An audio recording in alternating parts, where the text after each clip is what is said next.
అందరికీ నమస్కారం. Welcome to my channel. ఆంధ్రప్రదేశ్‌లో సూపర్ 6 పథకాలకు సంబంధించి బడ్జెట్ కేటాయింపులనేటివి ఈ నెల 24వ తేదీన జరగబోయేటువంటి అసెంబ్లీ బడ్జెట్ సమావేశాల్లో అయితే 3 పథకాలకి సంబంధించి బడ్జెట్ కేటాయింపులు జరుగుతాయని చెప్పి అప్డేట్స్ అయితే రావడం జరిగింది. ఈ వీడియోలో నేను మీకు ఆ 3 పథకాలకు సంబంధించిన ఫుల్ డీటెయిల్స్ అనేటివి తెలియజేయడం జరుగుతుంది. వీడియోని పూర్తిగా చూసి తప్పకుండా లైక్ చేయండి ఫ్రెండ్స్. లైక్ చేసినట్లయితే చాలామందికి కూడా ఈ సమాచారం అనేది రీచ్ అవ్వడం జరుగుతుందన్నమాట. అలానే మన ఛానల్ ఫస్ట్ టైం చూస్తున్నటువంటి ప్రతి ఒక్కరూ కూడా సబ్స్క్రైబ్ చేసుకున్నట్లయితే లేటెస్ట్గా వచ్చేటువంటి ప్రతి చిన్న అప్డేట్ అన్నింటినీ కూడా తెలియచేయడం జరుగుతుంది. ఒకసారి మీరు ఇక్కడ స్క్రీన్ మీద అయితే చూడవచ్చు. ఈరోజు పబ్లిష్ అయినటువంటి ఈ యొక్క బడ్జెట్ సమావేశాలకు సంబంధించి మరియు సూపర్ 6లోని 3 పథకాలకు సంబంధించిన వివరాలు చాలా క్లియర్గా అయితే ఇచ్చున్నారు. వాటన్నిటినీ కూడా నేను మీకు క్లియర్గా ఎక్స్ప్లెయిన్ చేస్తాను. టెలిగ్రామ్ ఛానల్లో జాయిన్ అవ్వచ్చండి మీరు. ఈ విధంగా వచ్చేటువంటి ప్రతి అప్డేట్ కూడా టెలిగ్రామ్ ఛానల్లో ఫస్ట్ పోస్ట్ అవుతుందన్నమాట మన ఛానల్ ద్వారా. టెలిగ్రామ్ ఛానల్లో జాయిన్ అవ్వాలనుకుంటే డిస్క్రిప్షన్లో లింక్ అవైలబుల్లో ఉంది. ఒకసారి చూద్దాము. సూపర్ 6 బడ్జెట్ అని చాలా క్లియర్గా ఆంధ్రప్రభ న్యూస్ ఆర్టికల్ అయితే పబ్లిష్ కావడం జరిగిందనమాట. అటు పథకాలు ఇటు అభివృద్ధిని బ్యాలెన్స్ చేసేలా కసరత్తు, ఈ ఏడాది బడ్జెట్లో మిగిలిన ఎన్నికల హామీలకు చోటు, ఆర్థిక మంత్రి పయ్యావుల అధికారులతో సీఎం చంద్రబాబు సమీక్ష అంటూ ఒక ఆర్టికల్ అయితే రావడం జరిగింది. ఇక వివరాలు చూసుకున్నట్లయితే రాష్ట్రంలో కూటమి ప్రభుత్వం ఏర్పాటైన తర్వాత తొలిసారి పూర్తి స్థాయి బడ్జెట్ను సర్కార్ ప్రవేశపెట్టనుంది. రాష్ట్ర ఆదాయం తగ్గడం, అమలు చేయాల్సినటువంటి పథకాలు అనేకం ఉండటం తదితర అంశాల నేపథ్యంలో బడ్జెట్లో కూర్పు సవాల్గా అయితే మారిందన్నమాట. అమలు చేయాల్సినటువంటి సంక్షేమ పథకాలు, చేపట్టాల్సినటువంటి అభివృద్ధి కార్యక్రమాలను బ్యాలెన్స్ చేస్తూ ఆర్థిక శాఖ మంత్రి పయ్యావుల కేశవ్ ఆర్థిక శాఖ అధికారులతో ముఖ్యమంత్రి చంద్రబాబు నాయుడు గారు కసరత్తు చేస్తున్నారు. బడ్జెట్ కూర్పుపై సీఎం చంద్రబాబు నాయుడు గారు బుధవారం ఉండవల్లి నివాసంలో సుదీర్ఘమైన సమీక్ష నిర్వహించినట్లు సమాచారము. 24-25 సంవత్సరానికి సంబంధించి 2.94 లక్షల కోట్లలో 5 నెలల్లో కావాల్సినటువంటి నవంబర్లో బడ్జెట్ ప్రవేశపెట్టినటువంటి వివరాలన్నింటినీ కూడా తెలియచేయడం జరిగింది. అధికారంలోకి వచ్చిన మొదటి నెల నుంచే పింఛన్లను పెంచి వాటి కోసం సరాసరి నెలకు 2,720 కోట్లు ప్రభుత్వం వెచ్చిస్తోంది. అలాగే దీపం 2, అన్నా క్యాంటీన్లు వంటి పథకాలను కూడా ప్రారంభించింది. మరోవైపు ఈ ఏడాది నుంచి సూపర్ 6 పథకాలు అమలు చేస్తామని ముఖ్యమంత్రి చంద్రబాబు నాయుడు గారు ప్రకటించడంతో పాటు తల్లికి వందనం, అన్నదాత సుఖీభవ, ఉచిత బస్సు వంటి పథకాలకు ఈ ఏడాది నుంచి శ్రీకారం అయితే చుట్టనున్నారు. ఈ నేపథ్యంలో బడ్జెట్ కూర్పు సవాల్గా అయితే మారింది. అటు పథకాలు ఇటు అభివృద్ధి కార్యక్రమాలను బ్యాలెన్స్ చేయాల్సిన పరిస్థితి అయితే ఏర్పడిందని ఈ సందర్భంగా చంద్రబాబు నాయుడు గారు తెలియచేయడం జరిగిందనమాట. ఈ లెక్కను చూసుకున్నట్లయితే మనకు ఈ ఏడాదిలోనే ఇప్పుడు మనకు జరగబోయేటువంటి అసెంబ్లీలో బడ్జెట్ సమావేశాలు అనేవి ఉండబోతున్నాయి కదా. ఈ బడ్జెట్ సమావేశాల్లో ముఖ్యంగా 3 పథకాలకు సంబంధించి చాలా క్లియర్గా బడ్జెట్ అయితే ఇవ్వబోతున్నారు. ఇందులో మొట్టమొదటిది వచ్చేసి తల్లికి వందనం పథకము, రెండవది వచ్చేసి రైతులకు సంబంధించినటువంటి అన్నదాత సుఖీభవ పథకము. వీటికి సంబంధించి బడ్జెట్ అనేది కేటాయించబోతున్నారు అనే దానికి ఇక్కడ మనకు చాలా ప్రూఫ్ అనేది క్లియర్గా అయితే ఉందన్నమాట. తల్లికి వందనం పథకానికి సంబంధించి మాట్లాడుకున్నట్లయితే తల్లికి వందనం పథకం అనేది రాష్ట్ర వ్యాప్తంగా ఉన్నటువంటి విద్యార్థులకు సంబంధించి గతంలో అమ్మఒడి పథకం ఏ విధంగా అయితే రావడం జరిగిందో అదేవిధంగా ఇప్పుడు తల్లికి వందనం పథకం కింద తల్లిదండ్రులకు తల్లి యొక్క ఖాతాల్లోకి 15,000 రూపాయలు నేరుగా అకౌంట్లోకి జమ కావడం జరుగుతుందండి.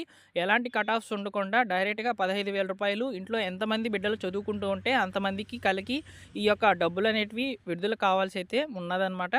వచ్చే విద్యా సంవత్సరం నుంచి ప్రారంభిస్తామని చెప్పి చంద్రబాబు నాయుడు గారు చెప్పారు. ఆ లెక్కను చూసుకున్నట్లయితే జూన్ 2025 సంవత్సరం అనేది వచ్చే విద్యా సంవత్సరం కనుక అప్పుడు మనకు ఈ యొక్క తల్లికి వందనం పథకానికి సంబంధించిన నిధులను విడుదల చేసేందుకు అవకాశం అయితే ఉంటుంది. ఈ లోపల ముఖ్యంగా మనకు తల్లికి వందనం పథకానికి సంబంధించి కొన్ని ముఖ్యమైన అప్డేట్స్, గైడ్లైన్స్ విడుదలయ్యేందుకు అవకాశం అయితే ఉంటుందండి. ఆ గైడ్లైన్స్ వచ్చినప్పుడు నేను మీకు తప్పకుండా తెలియజేయడం జరుగుతుందన్నమాట. పథకానికి సంబంధించిన వివరాలు చూసుకున్నట్లయితే 3 విడతల్లో 20,000 రూపాయల ఆర్థిక సాయం అయితే అందిస్తామని చెప్పి చంద్రబాబు నాయుడు గారు స్పష్టం చేశారు. గతంలో 2 విడతల్లోనే అందిస్తామని చెప్పారు. ఇప్పుడు రీసెంట్గా వచ్చినటువంటి అప్డేట్ ప్రకారము 3 విడతల్లో అయితే ఈ 20,000 రూపాయలు అయితే రైతుల యొక్క ఖాతాలకు చేరనున్నాయి. ఒక సంవత్సరం వ్యవధిలో 3 విడతల్లో అయితే ఈ యొక్క డబ్బులను ప్రభుత్వం అయితే రైతుల యొక్క ఖాతాలకు వెచ్చించనుందన్నమాట. కేంద్రం ఇచ్చేటువంటి 6,000 రూపాయలతో సహా అయితే ఉంటాయండి.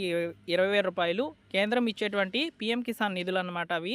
సో ఆ నిధులు ప్లస్ ఈ యొక్క మన యొక్క రాష్ట్ర ప్రభుత్వం 14,000 రూపాయలకైతే విడుదల చేయబోతుంది. మొత్తంగా 20,000 రూపాయలైతే రైతుల యొక్క ఖాతాలకు మొదటి విడత సాయం కింద అయితే మే నెలలో విడుదల కానున్నట్లు సమాచారము. సో మత్స్యకారులకు ఏప్రిల్లో 20,000 వేట నిషేధ భృతి అనేది కూడా విడుదల చేయబోతున్నట్లు ఇక్కడ మనకు క్లియర్గా అయితే అప్డేట్ అయితే ఉందన్నమాట. సో రైతులకు సంబంధించి మే నెల నుంచి మరియు ఏప్రిల్ నెల నుంచి అయితే వారి యొక్క ఖాతాలకు డబ్బులను చేర్చేందుకు ప్రభుత్వము బడ్జెట్ అయితే ప్రవేశపెట్టనుంది. ఓకేనా.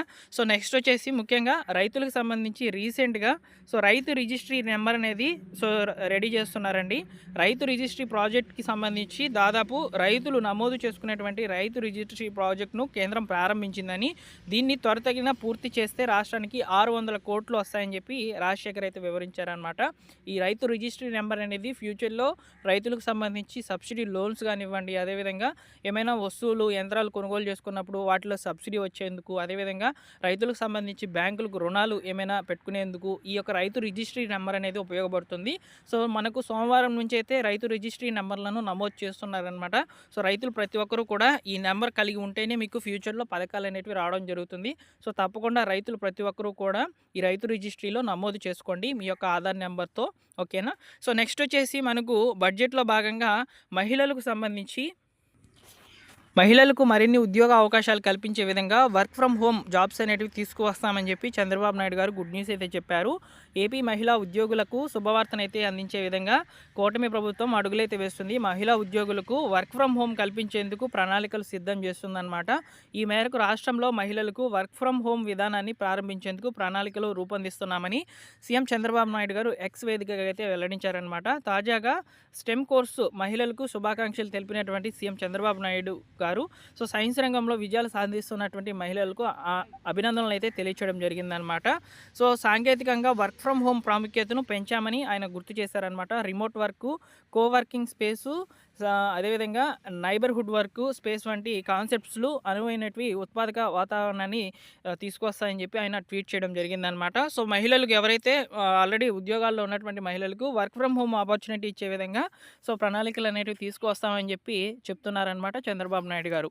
సో ఈ విధంగా పలు రకాల ప్రభుత్వ పథకాలకు సంబంధించి ముఖ్యంగా తల్లికి వందనము, రైతులకు సంబంధించినటువంటి అన్నదాత సుఖీభవ పథకానికి సంబంధించి బడ్జెట్ కేటాయింపులు అనేటివి ఈ నెలలోనే జరగబోతున్నాయండి. ఈ నెల 24వ తేదీనైతే బడ్జెట్ కేటాయింపుల్లో భాగంగా జరిగేందుకు అవకాశం అయితే ఉంది. సో వీడియోను చూస్తున్న ప్రతి ఒక్కరు కూడా తప్పకుండా లైక్ చేసినట్లయితే ఈ సమాచారం చాలామందికి రీచ్ అవుతుంది. అలానే నేను మీకు ఈ